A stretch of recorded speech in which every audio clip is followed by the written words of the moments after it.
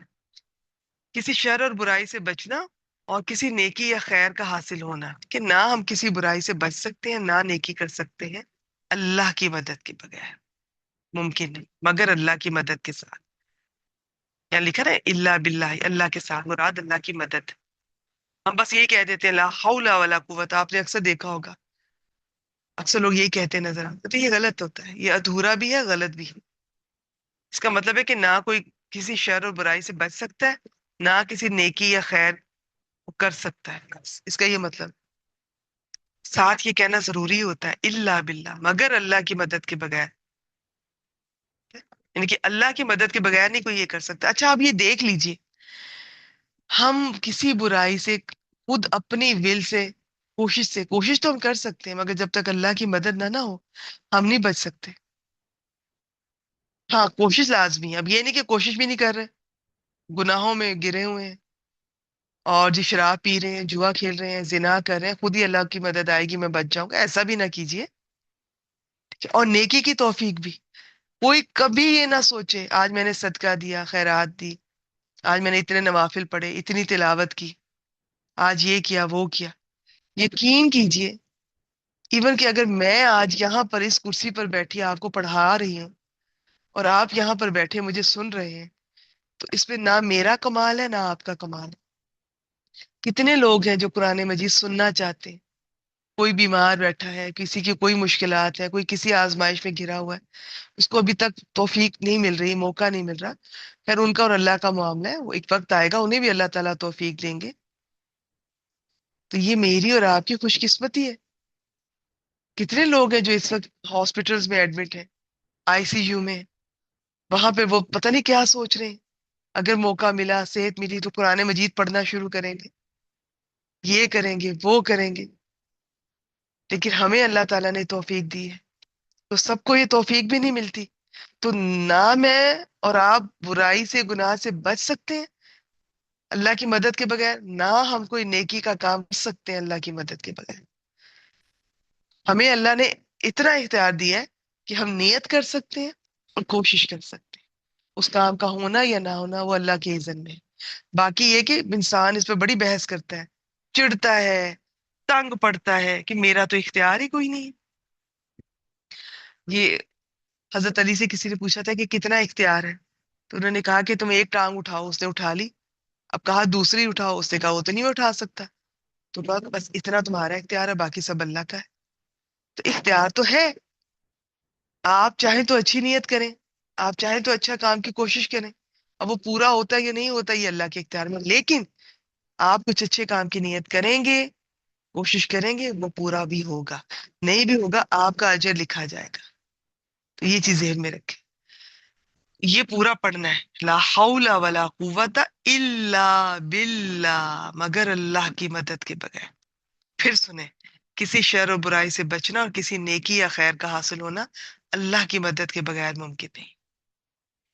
اس وقت اسے یہ کہا جاتا ہے تجھے ہدایت ملی، تیری کفایت کی گئی، تجھے بچا لیا گیا ہر بلا سے، چنانچہ شیاطین اس سے دور ہو جاتے۔ ابو داؤد 5095۔ اچھا یہ اسکرین شاٹ لے لیں آپ، چاہے آپ روز پڑھ لیں، اسی سے یاد کر لیں، چاہے اپنے ہاتھ سے لکھیں، ہاتھ سے لکھ کر گھر میں لگا دیں، کہیں بچوں کو یاد کروائیں، وہ جہاں آپ گھر سے باہر نکلتے ہیں وہاں لکھ کر لگا دیں، چند دن میں ایسے ہی یاد ہو جائے گی۔ عادت ڈالیں بچوں کو، باہر نکلے نا، بہت ضروری ہے اللہ تعالیٰ۔ پتہ کیا، یہ نا ایکچولی یہ بچوں میں آپ شوق پیدا کریں، یہ بہانے سے سارا دن اللہ کو یاد رکھیں، کسی نہ کسی بہانے سے۔ یہ جتنی مسنون دعائیں کیا ہیں، یہ اللہ تعالیٰ کا ذکر ہے، اللہ تعالیٰ کو یاد کرنے کا ایک اور موقع۔ کبھی ہم گھر میں داخل ہو رہے ہیں، اس کی اپنی دعا ہے، کبھی ہم گھر سے باہر نکل رہے ہیں، اس کی اپنی دعا ہے، آپ بیت الخلاء میں داخل ہو رہے ہیں، اس سے باہر نکل رہے ہیں، وضو کرنے کے پہلے بعد میں، اب کوئی اس طرح سے جتنی مسنون دعائیں ہیں، تو یہ ایک بہانہ ہے اللہ کو یاد کرنے کا، اور پھر وہ جو کام آپ کریں گے اس میں بھی خیر و برکت ہوگی۔ ہمیں اندازہ ہی نہیں ہے کہ ہماری ان دعاؤں سے ہم کتنی مصیبتوں سے، کتنی مخلوقات جو ہم نہیں دیکھتے ہیں، یہ جو شیاطین ہیں، جن شیاطین، ان سے ہم محفوظ ہو جاتے ہیں۔ تو یہ خود بھی یاد کریں، اپنے بچوں کو عادت ڈالیں، اور دعاؤں سے محبت کرنے والا، اللہ سے دعا کریں، اللہ تعالیٰ مجھے دعا کرنے والا بنا دے۔ اللہ تعالیٰ کا پسندیدہ بندہ ہوتا ہے جو دعائیں کرتا ہے، اللہ تعالیٰ کو دعاؤں کے بہانے سے، دعاؤں کے ذریعے سے یاد رکھتا ہے۔ تو اس رمضان اللہ سے خوب دعا کریں کہ مجھے دعا کرنے والا بنا دے۔ یا اللہ میں دعائیں مانگنے والی، دعائیں کرنے والی اور دعائیں دینے والی بن جاؤں۔ کبھی میں کچھ ایسا کام کروں، مجھے توفیق دے، میں ایسا کام کروں کہ میں لوگوں کی دعائیں لوں، لوگوں کو زبان سے نہ کہیں کہ میرے لیے دعا کریں، نہ کہیں کہ مجھے دعاؤں میں یاد رکھیں، آپ کام ایسے کریں کہ اگلا بندہ آپ کو دعائیں دے، وہ آپ کو یاد رکھے، آپ اسے بھولیں گے ہی نہیں۔ اچھا، بڑی دفعہ ایسے ہوتا ہے، شاید آپ کے ساتھ بھی ایسا ہوتا ہوگا اس سے بھی بڑھ کر، کیا آپ نے کسی کی کوئی بات سنی، مشورہ دیا، یا اسے اچانک سے کسی کو یاد کیا، فون کر لیا، میسج کر لیا، کوئی پریشان تھا، اس کی پریشانی سن لی، مشورہ دے دیا، بعد میں کئی عرصے بعد وہ آپ کو بتاتا ہے کہ بھی اس وقت میں بہت پریشان تھا، تم نے مجھے یاد رکھا، اور سب مجھے بھول گئے تھے، تم نے مجھے یاد رکھا، تم نے فون کیا، تم نے میسج کیا، تم نے میری بات سنی، تم نے مشورہ دیا۔ اب حالانکہ آپ کو تو نہیں پتا تھا کہ وہ پریشان ہے، آپ کو تو اللہ نے آپ کے دل میں ڈالا، تو یہ نیکی کس نے کروائی؟ اللہ نے، آپ کو یہ توفیق اللہ نے دی، سامنے والے کی دعائیں، اور وہ کبھی بھی نہیں آپ کو بھولتا، اور وہ ساری زندگی آپ کو دعائیں دیتا ہے۔ تو دعا کیا کریں، یا اللہ مجھے دعائیں دینے والا اور دعائیں لینے والا بنا، یا اللہ مجھے، میری اولاد، میری نسلوں کو دعائیں کرنے والا، تجھ سے دعائیں مانگنے والا، تجھے دعاؤں کے ذریعے یاد رکھنے والا بنا دے۔ یا اللہ مجھے، میری نسل کو، میری اولاد، میری نسلوں کو دعائیں لینے والا بنا دے۔ چلیے جی اگلی دعا پہ چلتے ہیں، بہت خوبصورت۔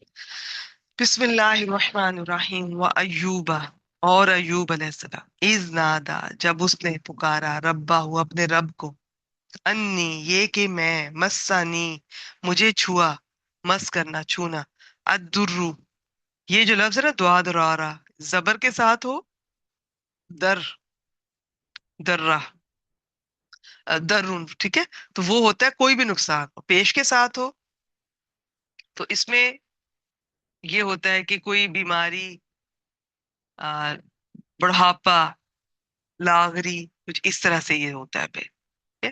تو یہاں پر بیماری ہی مراد ہے کہ بے شک مجھے تکلیف پہنچی ہے، بیماری پہنچی ہے، وَأَنْتَ أَرْحَمُ الرَّاحِمِينَ، اور آپ رحم کرنے والوں میں سب سے زیادہ رحم کرنے والے ہیں۔ اچھا، اب آپ نے نا غور کرنا ہے، یہ حضرت ایوب کی دعا آ رہی ہے، حضرت یونس کی آئے گی، پھر آئے گی حضرت، اس کے بعد حضرت زکریا پر۔ تو آپ تینوں دعاؤں میں دیکھیے گا کہ یہ انتا کے ساتھ دعا کرتے ہوئے اللہ تعالیٰ کے پیارے پیارے نام یا صفات کا ذکر کرتے ہیں کہ آپ یہ ہیں۔ تو یہ بہت انداز خوبصورت ہے دعا کرنے کا، ٹھیک ہے؟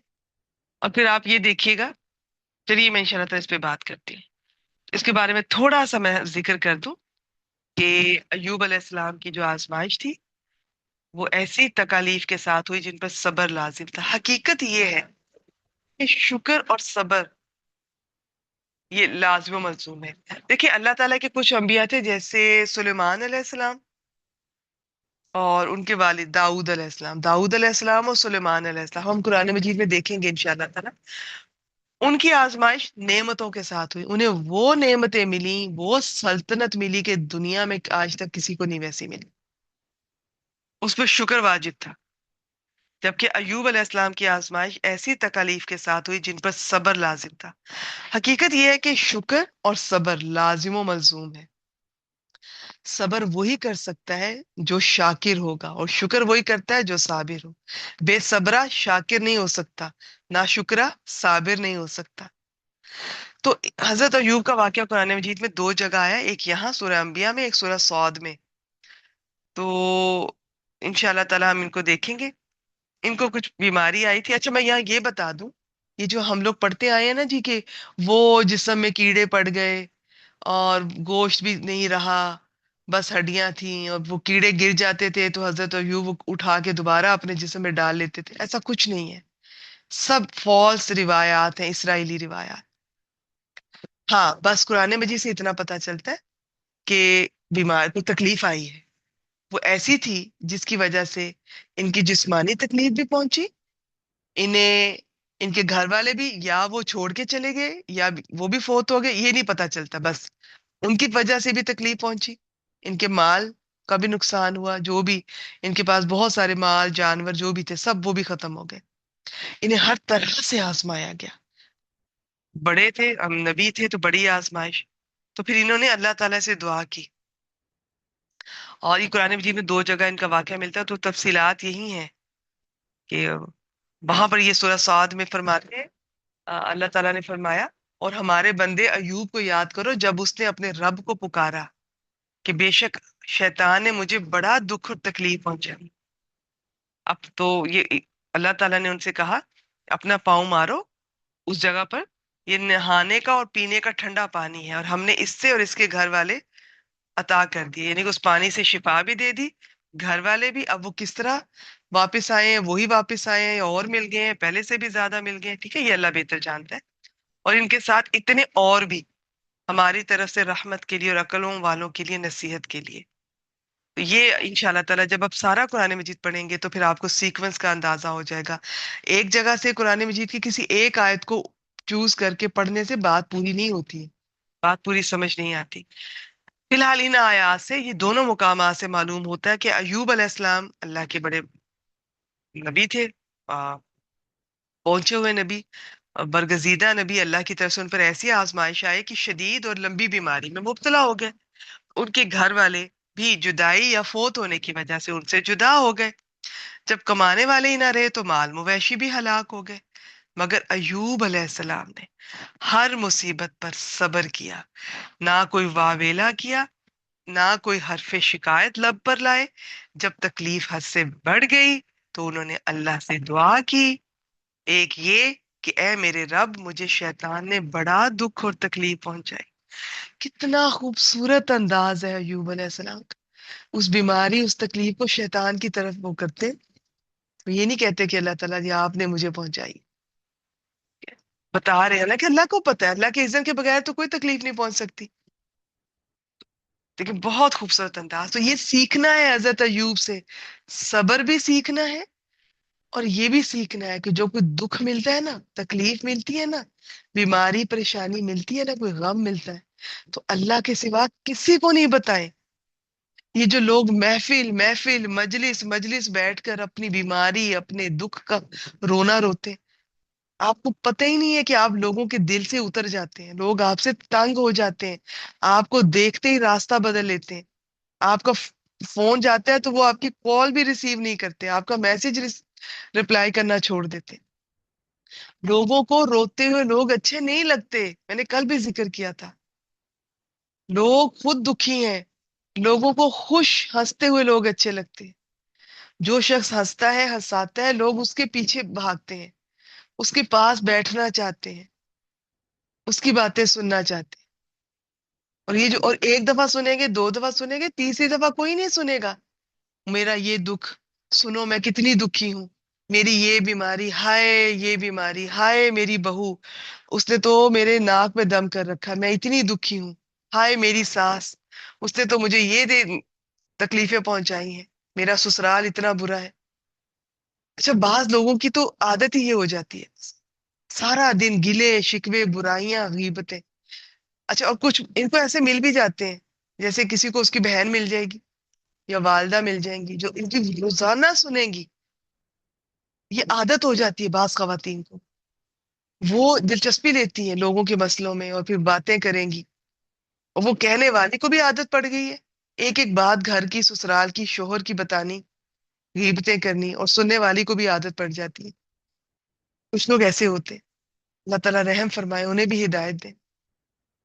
ادروائز زیادہ تر یہ ہوتا ہے کہ جب آپ اس طرح سے رونا روتے ہیں نا اور اپنے دکھوں کا پریشانیوں کا بار بار سب کے سامنے جا کر ذکر کریں، لوگ تنگ آ جاتے ہیں۔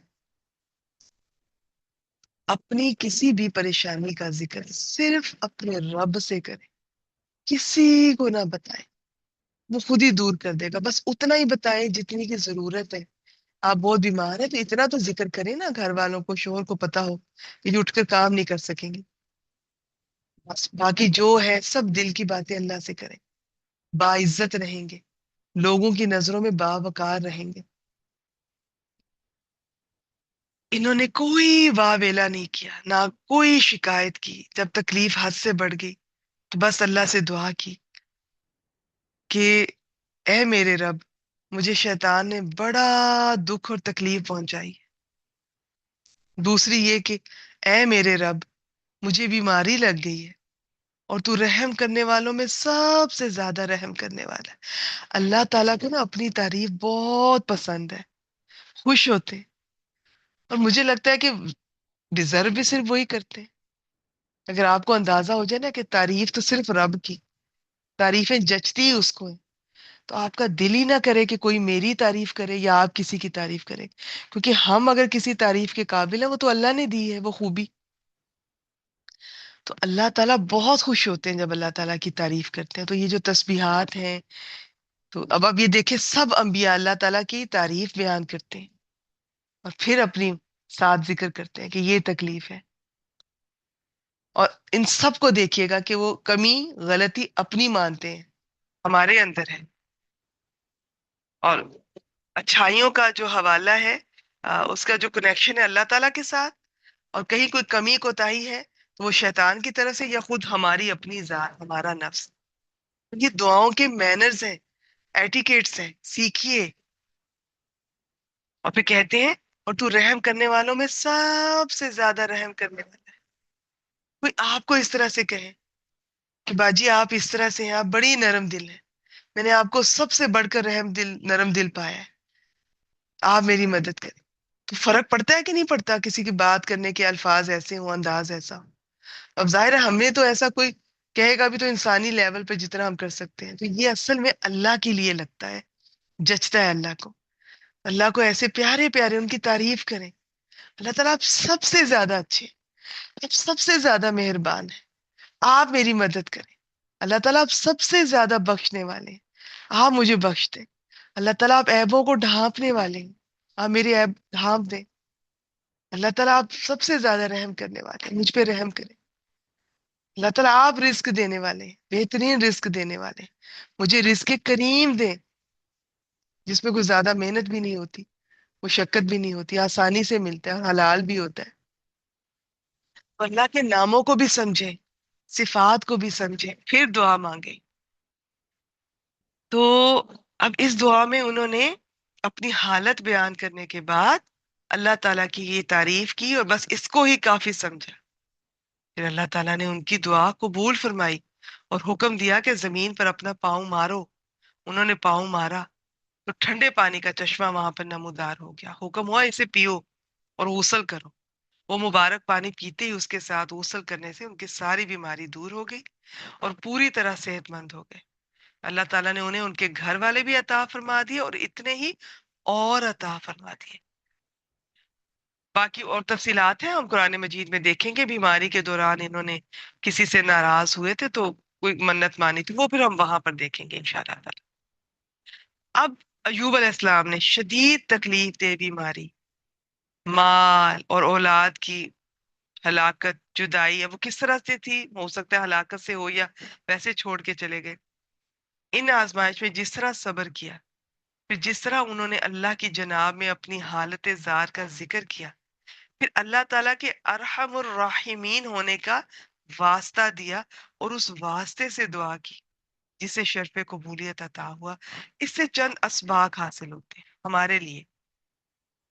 ایک یہ کہ شدید بیماری اور مال اور گھر والوں کے ساتھ کوئی آزمائش جو ہوتی ہے وہ بھی اللہ کی رحمت تھی ان کے لیے، اور اسی طرح اس پر صبر کی توفیق دینا، پھر دعا قبول فرما کر صحت سے نوازنا اور دگنے اہل و عیال عطا فرمانا، یہ سب کچھ اللہ کی عظیم رحمت تھی۔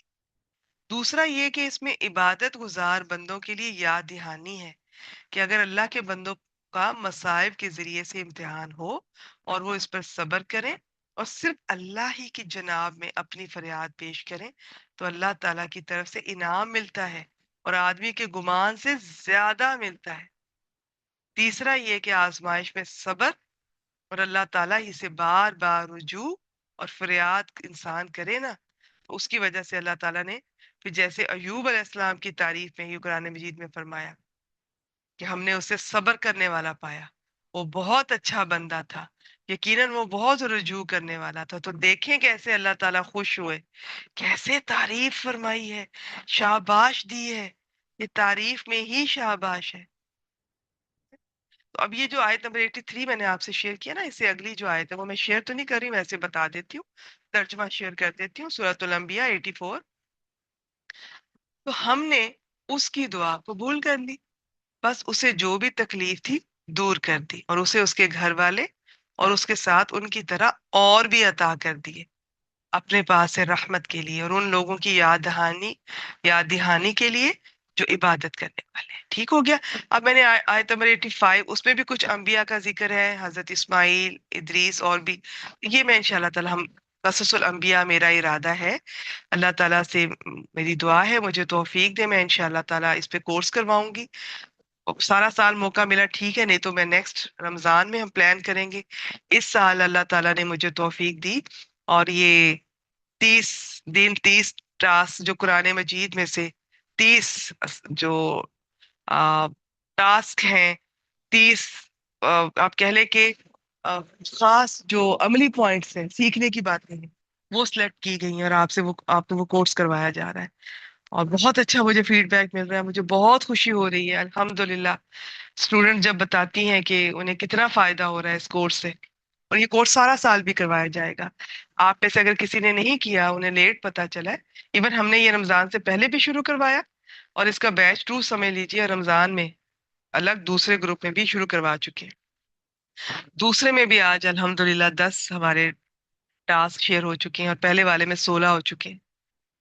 تو انشاءاللہ تعالیٰ سارا سال یہ ہم کروائیں گے، بلکہ باقی سارا سال ہم تھوڑا گیپ کے ساتھ کروایا کریں گے، یعنی کہ ابھی تو 6 دن آتا ہے نا ہفتے میں، پھر 3 دن کروائیں گے، آپ کے پاس 2 دن ہوں گے، آپ نوٹس بھی بنائیں، اس پر عمل بھی کریں، اور پھر بتائیں کہ کیسے عمل کیا، باقی بہنوں کو موٹیویشن ہو۔ اس سال اللہ تعالیٰ کی توفیق سے مجھے بہت خوشی ہو رہی ہے۔ یہ 30 ٹاپکس ایسے ہیں، اور یہ جو میں سلائیڈ شیئر کر رہی ہوں نا آپ سے، یہ کبھی نرمی، یہ توکل، یہ شکر، یہ ذکر، یہ توبہ، یہ عفو، یہ ساری کی ساری یہ اسی کورس کی سلائیڈز ہیں۔ تو یہ خلاصہ سمجھ لیجئے قرآن مجید میں سے ہم نے 30 ٹاپک آپ کے لیے سلیکٹ، اگلے سال انشاءاللہ تعالیٰ، اگر اس سے پہلے اللہ نے موقع دیا، قصص الانبیاء۔ اچھا جی، یہ 2 ہو گئے، تو اب ہم آگے چلتے ہیں۔ تیسرا آپ کے لیے ہے حضرت یونس علیہ السلام۔ ان کا بھی یہ ہے کہ یہ واقعہ میرے خیال میں آپ بچپن سے ہی پڑھتے آئے ہوں گے، اور یہ ہم تک ٹھیک ہی پہنچا ہے، لیکن اس میں یہ ہے کہ پچھلے نبی کا تو یہ تھا نا کہ ان کا جو صبر تھا اس کی تعریف فرمائی گئی، صبر بہت زیادہ تھا۔ یہاں پر تھوڑا سا صبر کیا تو گیا، مگر آخر میں ابھی اللہ کا حکم آنے سے پہلے، کیونکہ جب اللہ تعالیٰ کا حکم آتا تھا نا، کوئی بھی نبی اللہ تعالیٰ بھیجتے تھے، وہ نبی دعوت کا کام کرتے تھے، اس میں بہت ساری تکالیف کا بھی سامنا کرنا پڑتا تھا، مگر ایک وقت ایسا آتا تھا جب تکلیفیں نبی پر بڑھ جاتی تھیں، یا وہ اللہ تعالیٰ کو بھی ظاہر اللہ تعالیٰ کو تو خیر پہلے ہی سے پتا تھا کہ اب اور لوگ ایمان نہیں لائیں گے، تو پھر وہ عذاب آ جاتا تھا، اس سے پہلے نبی کو وہاں سے نکلنے کا حکم مل جاتا تھا فرشتوں کے ذریعے، اور وہ وہاں سے وہ جگہ چھوڑ کر اپنے ان ایمان والے ساتھیوں کے ساتھ نکل جاتے تھے۔ حضرت یونس کے ساتھ یہ ہوا کہ انہوں نے اس وقت کا انتظار نہیں کیا۔ بعض کہتے ہیں کہ انہیں قتل کی دھمکیاں دی گئی، خیر یہ قرآن مجید میں تو ایسا کچھ نہیں ہے، تو بات یہ کہ انہوں نے انتظار نہیں کیا، میں بھی تنگ پڑ گئے ہوں اپنی قوم کے رویے سے، دل برداشتہ ہو گئے ہوں، میں بھی اب ہم اللہ بہتر جانتے ہیں، ہم تو نہیں جانتے، نبی ہیں، ان کا درجہ تو ہے، تو ان کے کوئی بھی ذکر کریں گے تو بہت احترام کے ساتھ، اصل وجہ کیا ہے وہ اللہ بہتر جانتے ہیں، لیکن وہ چھوڑ کے جب چلے گئے، اس کے بعد وہ جب گئے ہیں سمندر میں جس کشتی میں، تو وہاں پہ وہ طوفان آ گیا۔ اب ان کا یہ تھا کہ کچھ لوگوں کو وہاں سے اتارا جائے تاکہ باقی بچ جائیں،